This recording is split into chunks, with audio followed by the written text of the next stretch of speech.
ओम नमः शिवाय भक्तों, हमारे YouTube चैनल भक्ति सागर में आपका बहुत बहुत स्वागत है। भक्तों, लक्ष्मण जी को निगल गई थी माता सीता और हनुमान जी देखते रह गए थे। भक्तों, ये रामायण का एक प्रसंग है, लक्ष्मण सीता की कथा। भक्तों, रामायण और रामचरितमानस से सीता माता और लक्ष्मण के बारे में एक रोचक कथा मिलती है। हालांकि कुछ विद्वानों का मानना है कि इस बात में कोई सच्चाई नहीं है, यह तो मात्र किंवदंतियां हैं।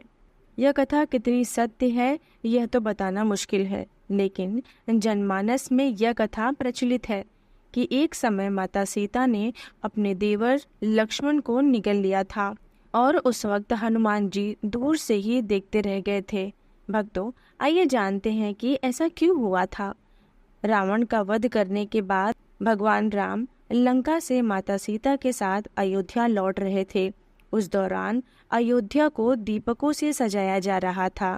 भक्तों, दीपावली का दिन था, उत्सव मनाया जा रहा था। उसी वक्त सीता माता को यह याद आया कि वनवास जाने से पूर्व माँ सरयू से वादा किया था कि अगर पुनः अपने पति और देवर के साथ सकुशल अयोध्या वापस आऊंगी तो आपकी विधिवत रूप से पूजा अर्चना करूंगी। यह सोचकर माता सीता लक्ष्मण को साथ लेकर रात्र में सरयू नदी के तट पर पहुंच गईं। उन्होंने सरयू की पूजा करने के लिए अपने देवर लक्ष्मण से जल लाने के लिए कहा।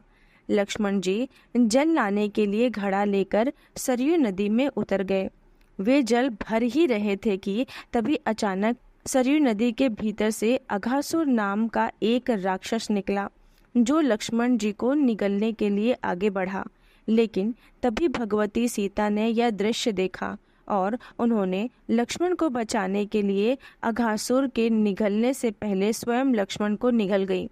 लक्ष्मण जी को निगलते ही सीता और लक्ष्मण का शरीर जल के समान एक तत्व में बदल गया। यह अद्भुत दृश्य हनुमान जी देख रहे थे, जो एक पेड़ के पीछे छिपे हुए थे। उन्होंने माता सीता और लक्ष्मण का जल स्वरूप सम्मिश्रण शरीर एक घड़े में भर लिया और भगवान श्री राम के सम्मुख उपस्थित होकर सारी घटना सुनाई। हनुमान जी की सारी बात सुनने के बाद भगवान राम मुस्कुराए और उन्होंने हनुमान जी को बताया कि इस राक्षस को भगवान शिव का वरदान प्राप्त है, इसीलिए इसका वध मैं भी नहीं कर सकता।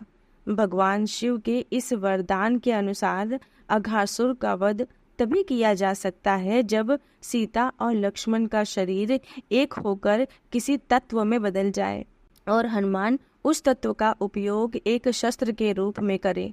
प्रभु श्री राम की यह बातें सुनकर हनुमान जी ने उस घड़े के जल को गायत्री मंत्र से अभिमंत्रित करके सरयू नदी में बहा दिया। सरयू नदी में उस जल के मिलते ही नदी में आग की लपटें उठने लगी, जिसमें जलकर अघासुर राक्षस भस्म हो गया। अघासुर के भस्म होते ही सरयू नदी ने माता सीता और लक्ष्मण को उनका शरीर वापस कर दिया और इस तरह से उन्हें फिर एक नया जीवन मिला। भक्तों, आपको ये जानकारी और ये कथा कैसी लगी कृपया कमेंट करके ज़रूर बताएं। वीडियो अगर पसंद आई हो तो लाइक और शेयर ज़रूर करिएगा और अगर अभी तक आपने मेरे चैनल को सब्सक्राइब नहीं किया है तो सब्सक्राइब कर लीजिएगा और नोटिफिकेशन बेल को ऑन कर लीजिएगा ताकि भगवान से जुड़ी कथा, कहानी और जानकारी आपको सबसे पहले मिले। मेरी वीडियो देखने के लिए आपका बहुत बहुत धन्यवाद।